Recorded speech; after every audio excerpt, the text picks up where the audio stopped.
You know, it's kind of funny. We're filming a video here, and we're 35 minutes into it. I'm talking about perspectives. I'm talking about the way things are compared to the way you think things are. And Nick, behind the camera here, as always, Nick lets me know that my iPhone is full. Storage is full. Of course, you know, I'm not a very technical guy. And as soon as I hear computer problem, I'm frustrated. So guess what I did? I shut the damn phone down and deleted that video. Probably could have deleted other stuff, but deleted that video. Might have been a little unnecessary, but just kind of how I'm feeling lately. Need to get over it. That video won't be recovered. We had a nice little segment about old Libby in here. Good old girl. We got her out and cleaned her up and put her in front of the camera for a while, and now it's gone. But you got to keep check of your emotions when you're a horseman. And you got to realize that they're just horses. They're not trying to piss you off. I'm going to show you something right now. That dog is pissing us off. He's running around. Here you go, Nick. Being a shithead, nipping at the horses. And that's a pretty, let him go, Nick. That's a pretty good failure of mine to not have my dog trained better than that. And I'm pretty embarrassed about it. Boy, Elvis almost got him, and I wish he would have. I'm supposed to be a better dog trainer than that. But I'm irked at that dog. And the last thing I need to do is carry that on and be irked at this good young horse that we're training here. Because I'm upset with the dog. I need to compartmentalize that stuff, and I need to realize he's an asshole and he's a good boy, and treat them accordingly, and not paint with a broad brush as I do this. That's hard as a horseman. Some people aren't capable. It's really hard as a horseman. He's an idiot. He thinks I'm playing with him. He knows what he's doing wrong. Good judgment's hard as a horseman. And that's so much of what being a horseman is. Good judgment as to when your horse is ready to do a certain task. When he's ready to be driven single or in a team or go to town for a parade, or, you know, you saw it last weekend, be hitched to 6,000 pounds when he wasn't ready. He should have been. Whatever it is. And that's up to us as horsemen. The easiest way to have bad judgment is to have bad emotions and to get mad and to keep a demeanor that's not conducive with being a horseman. So now that we're talking about that, I'm going to try to use some judgment here, and this will be the first time, and I think we're okay. I might find out different. This will be the first time that I've taken the halter off and put the bridle on. Other times I've put the bridle on and taken the halter off from underneath. And I could continue to do that, but at some point this horse needs to learn to do it like a big boy, and I think he's ready. That's my judgment. Now, if this doesn't go well, I can't get mad at the horse. Now, that happened to be a good judgment. He was more than ready. Hell, he acted better than some of my old horses. He was more than ready. But if that didn't go well, he wants a bite of hay. I have to realize that that's my fault, not his. He's not that far along in training. Don't take my frustrations out for my mistake that I encouraged him to make. You know, the truth is, if that didn't go well, worst case Ontario, Worst case scenario, he'd have probably ran outside for a minute and then ran back in his stall. It would have been embarrassing. It might have been a step backwards in his training, and we'd have had to do some things differently, but it wouldn't have been the end of the world.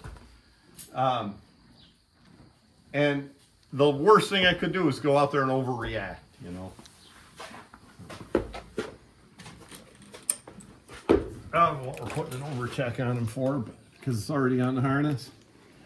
I kind of like having an overcheck on a colt.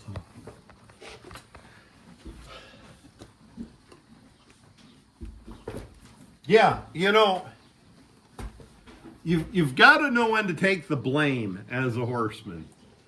Go back and watch one of these last videos we released. It was pulling horses at Pike. We had 3 classes. We pulled in all 3. Absolutely embarrassing in the farm class, and that was not Nick's fault. And somebody judged Nick to be the best teamster and gave him the trophy, and they were wise to do that. And like he said, it takes a good guy to drive a poor team of horses. Anybody can drive a good team of horses, and that's correct, you know. And it was me that set those horses up. They weren't ready for that. I should have had more training into them before we went to that pull and knew we were closer. The truth is, I was a little bit greedy, and we were going to be there anyway, and had a chance of winning $150 if I took one more team, and we did, and embarrassed ourselves. Next class would have been the lightweights. We did pretty well there. 3rd class would have been heavyweights, and we didn't do as well there, but I'm not that disappointed. I just didn't get them started well. But there again, a little work at home, you know, a little preparation would have got us better. But the point of that rambling is, it's on me. It's on me. You know, it's not the horses. It's me. It's what level they're in. It's what I've exposed them to. It's what they're capable of. And, you know, they're not trying to upset me if they're doing poorly. They're exposing faults in my training. And that's really hard for some people to admit. And others admit it readily. And then there's some people that say it and admit to fault, but they don't really mean it. But yeah, when something goes wrong, you got to ask them, was that horse ready? Did I give him clear, consistent commands? You know, did we work on this enough? You know, had he walked off when I put his halter on, his bridle on, took his halter off, that would have been my fault. You know, he wasn't ready for it. I thought he was, and I judged him too quick, and he wasn't. So,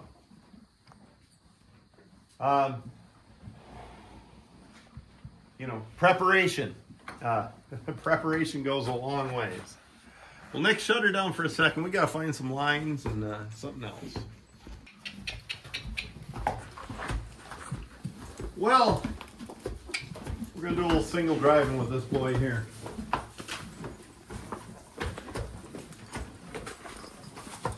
I'm a little frustrated now.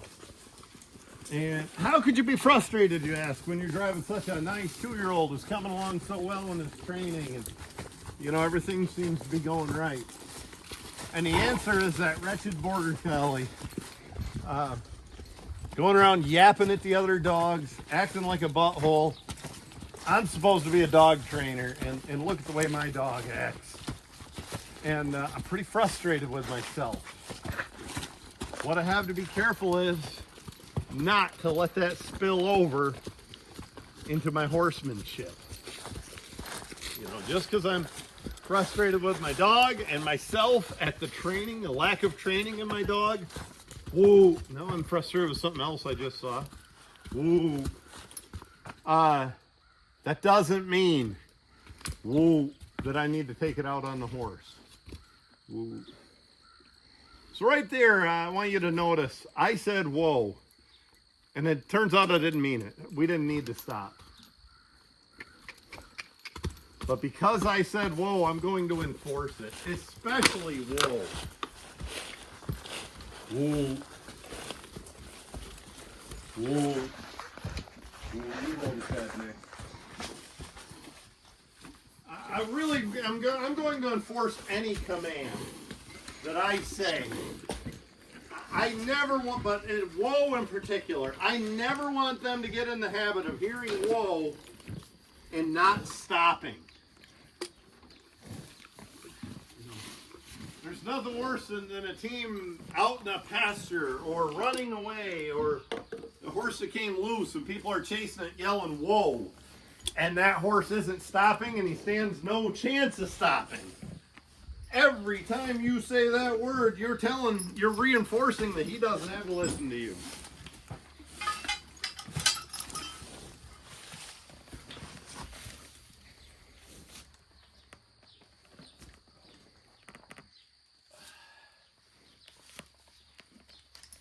You know, I don't know. So talk about frustration, talk about perspective, all that stuff. I almost gave you a review on a product I'm using and a negative one, and I thought, you know what, let's wait till I'm not in a bad mood. I always say this, you know, back in the day when people actually read newspapers, if you're going to write a letter to the editor, give it a day. If you're going to write an email to your boss, give it a day. Don't do it immediately. You know, review it tomorrow. See if you still feel like saying you're the biggest asshole ever put feet in shoes. You know, maybe tomorrow you'll look in your email before you hit send and say, oh my God, I better not say that. I need this job. And, yeah, I was going to give a product review on parts of this that we're using, and I thought, you know what? I'm not going to do it while I'm frustrated today, which I am. And that moment, I was frustrated in the rigging. So, a lot of times it's better to kind of cool it and make sure you're coming at things with the right perspective. All right, Nick. Nick, I'm going to go around. You meet me over by the trailer.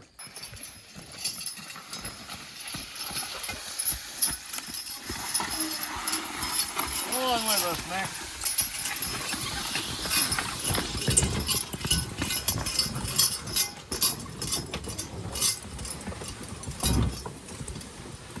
As I said, I shot another video just a few minutes ago.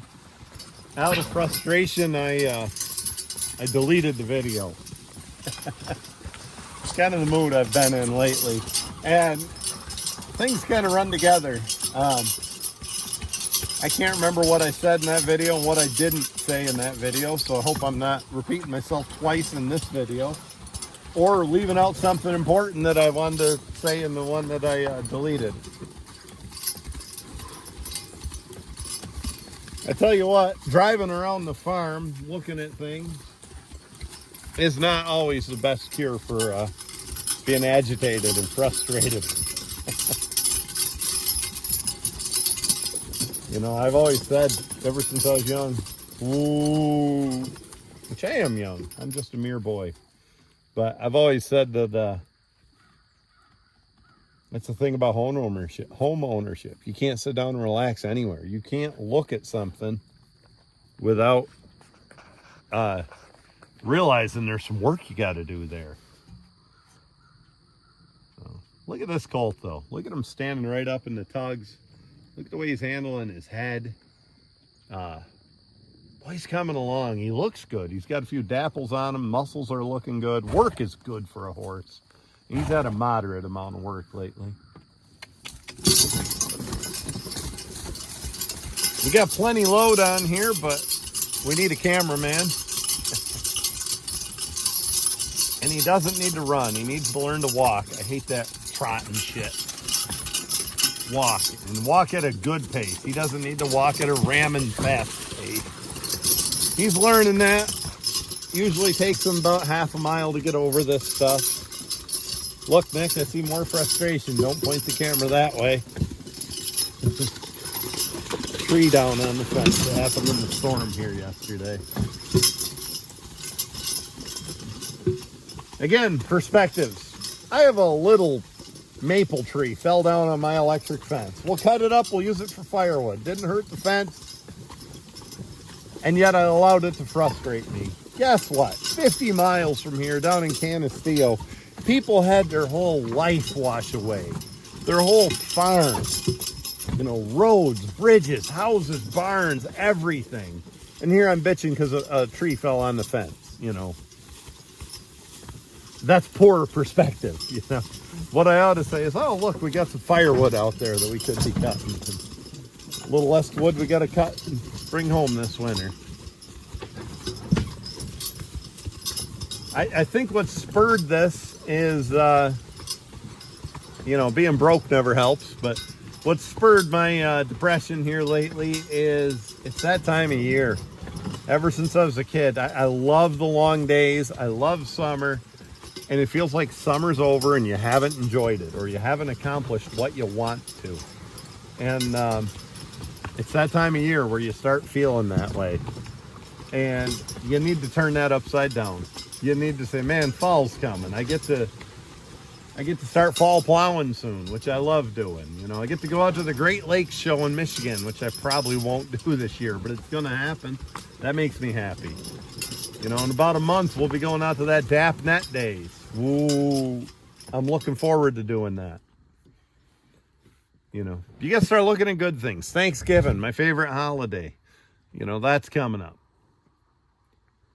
You gotta have the right handle on things. Deer season, which I could give a shit about, and I love hunting. I'm a hunting supporter. It's nothing like that. Hunting's not what it used to be, and it drives me nuts. You know, all these guys, I'm not going to pick. I don't need to alienate anybody. Like I said about the editorial, you know, I don't need to talk about it now. I don't need to talk about what drives me nuts about hunting. Let's talk about the good part of hunting. I'll probably go out a few times, you know. I'll grab my 1920 Savage 99 250 3000 cartridge, and I'll feel the hand checkering on it, and I'll realize what a quality piece of work this is. Nick, he'll grab his 30-06 1957 model Winchester Model 70. You know, hand-cut checkering, great craftsmanship. The last of an era. A few years later, they changed everything. You know, and we'll appreciate the workmanship on those rifles, and we'll appreciate the country we're walking through, and, you know, appreciate the freedom we get to carry a rifle with us, and we'll appreciate the ability that we have to shoot a deer and what the deer provides for us. So I try to put a good face on hunting instead of my normal frustrated face where I hate all these assholes on their four-wheelers and tree stands and whatever else they do and ramming around with their guns with scopes on them as big as a chimney pipe and ultra mags for shooting deer and stuff like that. So I said I wasn't going to go on a rant, and there I did. Let's focus on this horse. That'll make me happy. Now that is what I want from a colt. Did you see that neck on there? Mm-hmm. Just a good start. In the tugs, steady start. He didn't bull and ram and jump into it. He went in there gently. And he's walking. He's not running. He's not lagging behind. He's keeping a decent, steady pace. And he's not weaving from side to side. Real happy with this boy's progress. I'll tell you what, if I play my cards right, I should have a good one on my hands with this. He should be a damn good horse in the next few years if I don't spoil him and if I use the right patience. No reason to be in a hurry. We got lots of horses. You know, I'm not saying don't work him. I'm saying don't do things with him he's not ready for, particularly pulling. In fact, I want to work him. That's going to develop muscles. One of us has the walk here, Nick. You want to walk or you want me to? I got it. You keep up? Yeah. We're getting plenty of load for this young horse, so, you know. You jump right down there and ride and I'll walk. Look how I spoil my boy. There we go. 240 less pounds for that horse to drag around makes a big difference on that sled. We're getting out here toward a half mile away from home. That's a long ways back. I'll try and get both of you in the frame. Okay. Whoa. Whoa. I'm losing my whip. A pie isn't a pie without a cool whip. And I already lost a whip right around here that I can't find. It was Andy's, not mine. So now I gotta find Andy's whip and my own. Here's something that's a trend in horses that I see that I want to talk about. And that is people driving right here. I see them driving pulling horses here. My Lord, have you never had anything break where that single tree come get you in the shin? Have you never been in the woods where the front of the log or something can drag some brush and pull it up on you? Get the hell back here where you belong. You can drive a horse every bit as good. You know, when I go to these auctions and they drive a team in there and on the ground, they get right up here and walk. What in the hell's that? I was always taught to walk back here. And if you're walking off to one side, like pulling on a Buckeye sled or like I'm doing now, which doesn't affect a single horse, but it does a team, the further back you are, the more your horses even out. If you're on one side and you're all the way up here, the horse closest to you is going to be a foot ahead of the one farther from you. But if you're still on one side, but you're back here on the lines, they're going to be a lot closer to even. You're in a lot safer spot at a horse pull. When you're hitching on, you're in a lot safer spot. The sled's not going to get you if you're back on your lines. Plus, at a horse pull, you've got a helper on each side hooking you. Well, if you're here, that's where he needs to be. Get back here on the lines. Anybody, for any application, I don't see any reason to be up close to that horse on the lines, particularly when you're logging. You know, you don't want the front of that log getting you. But anyway, just a rant. You know, people go bananas about safety, and I don't. But that's one thing that I do think we should adhere to with safety. To me, the idea of safety is having your horse trained to a level where you can work through a problem. You know, you can, I've seen people, I couldn't believe it, but I actually saw somebody put a rope on a team of horses from one horse's hame all the way around the butt to the other horse, and those are broke older horses. And I'm like, what in the world? I do everything I can to try to discourage my horses from crowding. But, you know, the new style neck yoke things where the neck yoke won't come off the end. You know, I do use buckles instead of snaps on the end of the lines, but a million things they do for safety. The number one thing you could do for safety is have a trained horse, you know. Say the neck yoke comes out of the end. Say the damn word whoa and your horse better stop. Hook your heel chains right and that won't happen. The cart Nick and I use in the woods has about that much from the stop to the end of the neck yoke.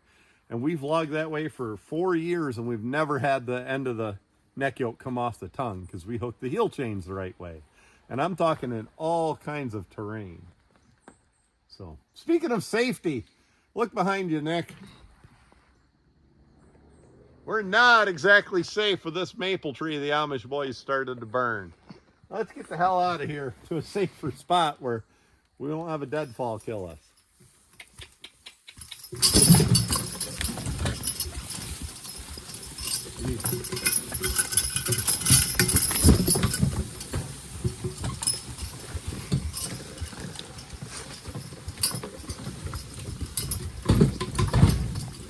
So, I've heard it said that rules are made for fools and children.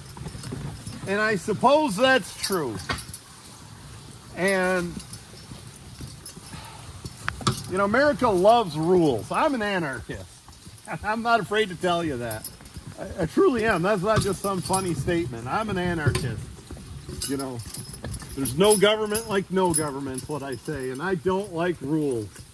You know, I was signing up for something I'm doing with the horses the other day, and I had to fill out some online stuff, and it was driving me bananas to go through all these rules and regulations. Never been a rule guy. I think common sense ought to play a role there. Ooh.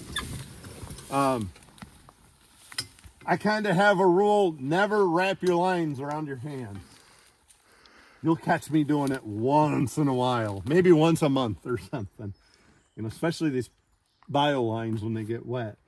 You just heard me say, never get up here. Don't drive up close. You'll probably catch me doing it sometimes. But, you know, here's the thing about rules and safety and that kind of stuff. I used to work for a company. And I have an offer to work for that company again, but the reason I don't is I just don't like rules. I just don't want to be told what to do all the time. Anyway, we used to have safety meetings, and they were pretty informal because it was our division of the company was pretty informal division, you know, small, just a few of us, and we were all loggers, and we all understood each other. And I always say loggers didn't become loggers because they want to be told what to do. And that's all changed with this company now. But, you know, headquarters would make us have these meetings. And I'd say you could have a meeting every day for the next 20 years, a safety meeting, and go over all this safety stuff. And somebody is going to get hurt every time. And then for the next 20 years, you could tell a different guy, hey, just when you're out there working today, use some common sense. And he'll never have an accident. He'll never get hurt. He'll never flip a piece of equipment over. He'll never run over anything. He'll never fall getting out of the equipment. That's just the nature of it. I think that's how it is with the horses, you know. We can preach all the safety we want, but some people are more prone to accidents than others. I don't know. Nick, look over there. Right there in that little bush. Let's get us some blackberries, and we'll eat a few black caps here while we're resting this horse. Okay? Yeah. We get to work out here with the horse, and we get to pick some blackberries along the way. They're ripe and they're good. What I'm getting at with all this rambling about horses and their training and the safety is they have helicopter parents that go around and try to take care of every problem. And then there's snowplow parents. That's a new term. And they go in front of the kid and plow the snow and clear the road and make sure their kid never has a problem and never has an issue and never has a bad grade. And there are people who try that approach with horses. And the trouble is you can't. Something will always come up. A deer could jump out of those bushes. And a helicopter could land out here because it thinks we're stealing blackberries. Whatever. You can't always be a snowplow parent, but what you can do is have your horse trained to a sufficient level to where he believes in you, the teamster, to work through any problem.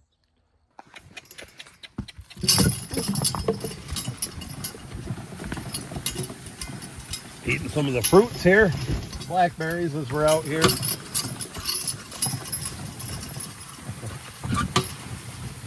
The beauty of living like we do, I guess, some of it. Yeah. So I was talking about helicopter parents and worse snowplow parents. And what I mean is, and I said it, but I'll elaborate.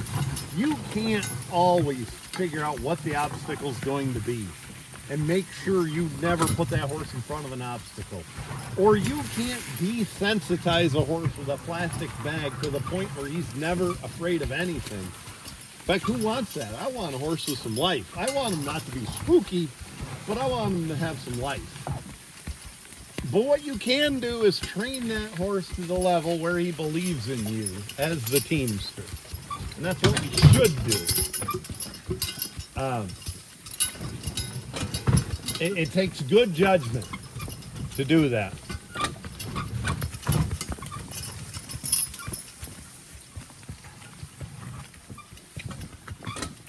Ooh, let me give you a couple examples. I had old Libby out earlier. I actually did a video about Libby and then I deleted it out of, just pissy frustration.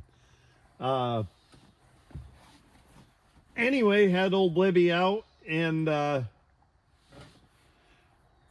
Libby, when she was young, was afraid of a hose.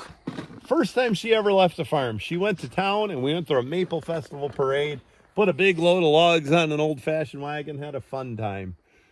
We were going back through town to go back to where we started, and a buddy of ours had a 72 Monte Carlo, fire apple red, had a 454 in it, sweet car. He'd been through the parade, and he was washing his car. And Libby heard that hose, and she went nuts. She hated the hissing sound of a hose, and it took her years to get over it. Well, now she likes it. But I had a mare a long time since, old Jill, another mare I raised ever since a colt, and old Jill was afraid of John Deere tractors. The old 2-cylinder John Deere tractors. Now, we raised old Jill from a colt, so I have no idea why Jill was afraid of a tractor, a John Deere tractor. We didn't have a John Deere tractor. I like John Deere tractors. We just didn't happen to own one. But one time I took her, I'll tell you a couple stories. Once I went through a parade, and she was like 15 years old at this time. And during the parade, Nick, I need my glasses even to do some rural graffiti here. How pathetic is that? Anyway, we took her through the parade, and during the parade, a little kid lost her balloon. And it went under Jill's feet, and it hit one of her pulling corks, and pop! Didn't even scare her. Got just about done with the parade, and Ford had just taken over New Holland, and they had a brand new New Holland 200 horsepower tractor. It was dark, and there were lights on everywhere, and I suppose I could quit being childish here. I was going to carve an A for the Ainsworth family, but maybe I should focus on horsemanship. Anyway, the lights were shining on her and that big tractor, and it had to drive right near her to go down this road we were going on. Didn't even scare her. Got back almost to the trailer, and somebody had an old John Deere A 2-cylinder that make that distinctive pop noise. She went out of her mind. And as far as I knew, I've owned her since a foal, she never was around one of those tractors. 2 years later,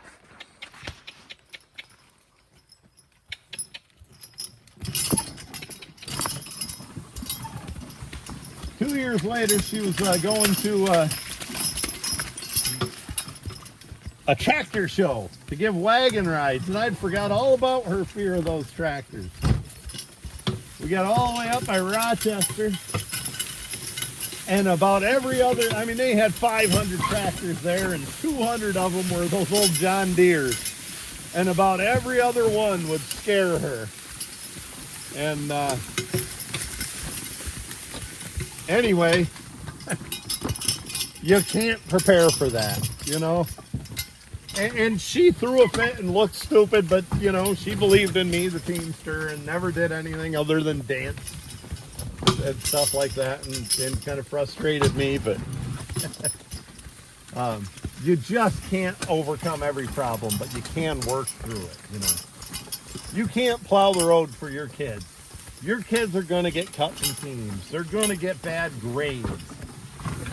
Some of them are going to have to deal with awful issues like drug addiction, teen pregnancy or awful things in life.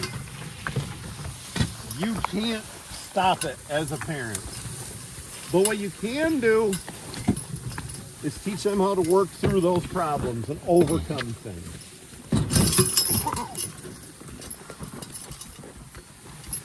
It doesn't need to be excessive. I mean, you don't need to rain hardship on your kid. You don't need to rain hardship on your horse just to prove that he can overcome a problem. But there does need to be some hardship so they know how to overcome it and how to deal with it. Kids and horses both. And by hardship, I don't mean stop feeding the horse, take the grain away. Don't give them that kind of hardship or give them a sore neck but the bad fitting collar. That's not what I mean.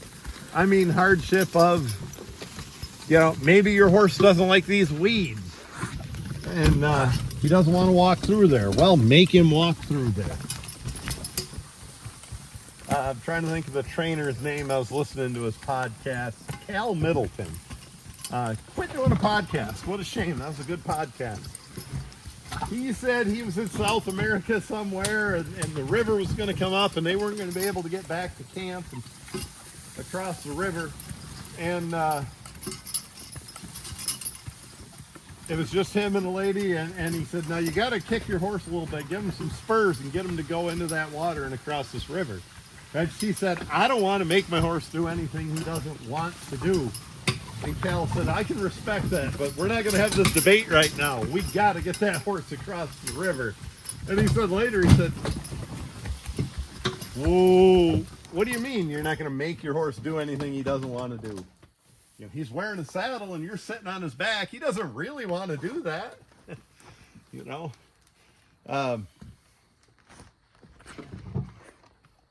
Les Barden, one of the opening lines of his book, the ox training little book he did, it was very thorough, nice little book, was you're going to give a command and then you're going to enforce it. You're going to make that happen. You're going to say, get up, come along, whatever you say to your oxen. And then you're going to make them do that. You're going to say, whoa, and you're going to make them stop. Whether you like it or not, that's what we do with these horses.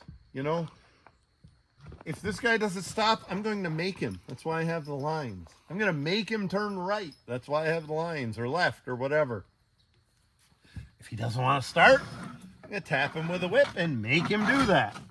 Now, fortunately, with good training, we don't have to physically make them do much. They can reason and figure things out and work with us. But they're doing things they don't want to do, and they have to be able to do things they don't want to do. I have a video of a couple months ago. Zodiac's the damnedest horse to do what he wants to do, not what I want him to do. And we're pulling a hung tree down, and we come to a little step down about 6 inches, and he wouldn't step off that ledge. And he stops, and the tree runs up, and it throws the cart in the air and makes a mess. All because that damn colt didn't want to step over that ledge. This one I've never had in the woods, and I won't for a while, but he would do that so willingly. And I said in the video, what I should have done was exposed him to that earlier. I should have walked him over. I didn't realize that ledge was going to be a problem. He's the only horse I've had in the last 5 years that would have been a problem. But I should have realized Zodiac's a different cat. And what I should have done is walked him over that ledge a few times, made him step down. And we're by a ledge, I mean a step, a tiny little step. You'd hardly twist your ankle on it. But it was a change in the ground, and he didn't want to step over it. And I told the example of my buddy Carl Root, who you'll see won the horse pull in this last video I released. Carl was at one of these horse pulls where when you pull the sled, you go right up close to the fence. And a lot of horses don't like that because they're kept in a fence at home and they're not supposed to get on the fence. And what Carl did before he hooked on, empty, drove his horses right up to the fence. He had his sister on the other side. She petted their noses and told them they're good horses. He did that twice. He goes and hooks onto the sled, pulls it up to the fence and wins the pull. And others of us couldn't get within 3 feet of the fence. That was good horsemanship. And that's what I should have done with Ziggy, Zodiac, that day. So sometimes you do have, and there's other techniques of making them do something. Carl had a great technique.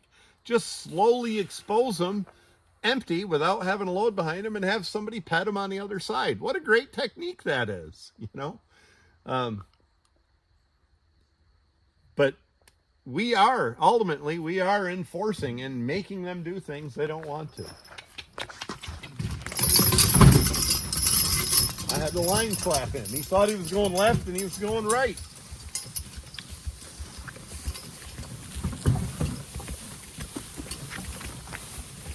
Again, I'm walking because the sled pulls so much easier with me off here.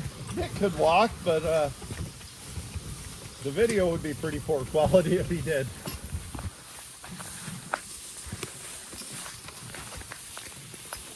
Yeah, we'll rest him here in a minute and we'll wrap this video up. I hope I'm not having people tune out all over the world that say, we'll watch it again when he has a horse pull or when he's pulling a hung tree down or something exciting. It's not all exciting. You know, the lion's share of the work we do is boring. It's this kind of stuff. It's out here exercising. It's subtle, slow transitions for these horses. You know, training happens tiny little baby steps at a time. It might not look like we achieved anything tonight. I'd argue we achieved 3 or 4 things. You know, he's walking straighter. He's pulling good. He's walking at a nice horse pace. He's not ramming. He's not half-ass trotting. He's not walking slow. He's walking at a nice, collected, aggressive horse pace.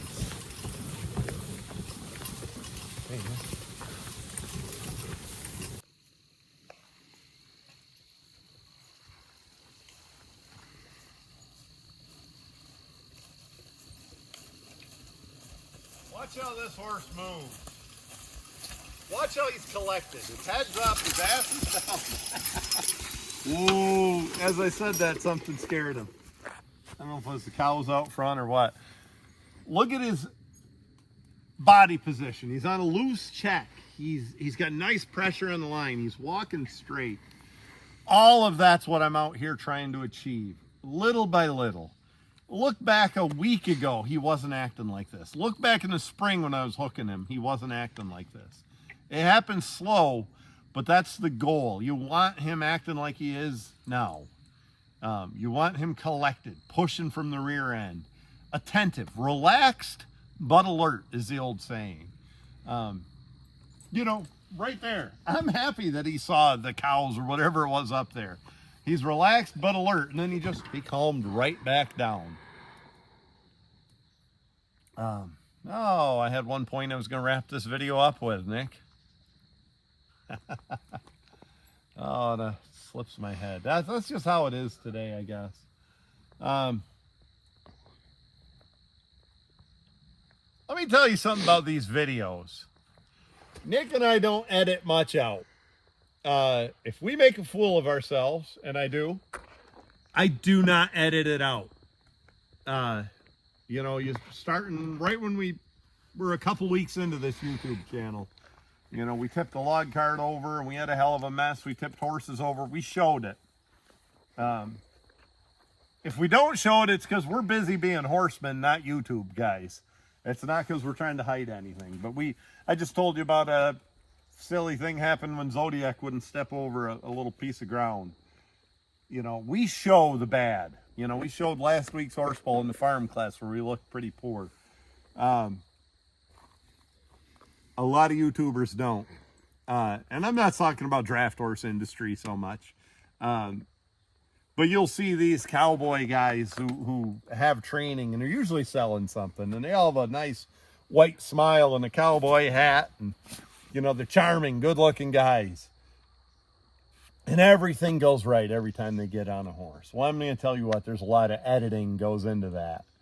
You know, they don't show the time they fell flat on their face or they had a horse they just couldn't get to overcome whatever issue it had. They don't show that stuff. So don't get frustrated if you feel like your training isn't going as well as it is on YouTube. You know, even with this horse, I tell you, we show the bad. There's not a lot of bad with this horse. This is a sensible horse. A year ago when we were doing Zodiac, it was a different story, but we didn't have a YouTube channel then. We'd have had a lot of bad stuff to show and a lot of frustrating things to show. Just because, you know, I'm on here and my 2-year-old is acting like a 6-year-old. Don't get frustrated if your 2-year-old's not. And if he's not, just keep taking steps backwards, all the way back to ground manners, brushing him or harnessing him or line driving him. Take a step backwards and then approach the next step when you think he's really mastered the first step. Yeah, so just don't get frustrated. We had a little phone trouble there for a minute, but we're back. Don't get frustrated with yourself if it doesn't look as good as it does on YouTube or whatever cowboy channel or anything you're watching. That doesn't mean you're not doing things right or you're not a good horseman or whatever. And all horses learn at a different pace, and there's a lot of editing. You know, I've talked to people who've been on some of these hunting shows, and it is so highly edited. They look like Daniel Boone out there hunting, when in reality they mostly sat around the hunting shack drinking beer, you know, the whole time.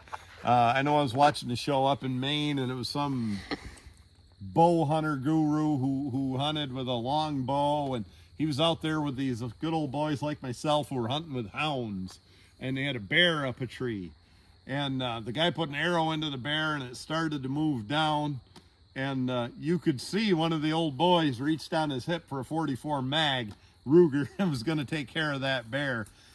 Before they edited that out, you could see it in there.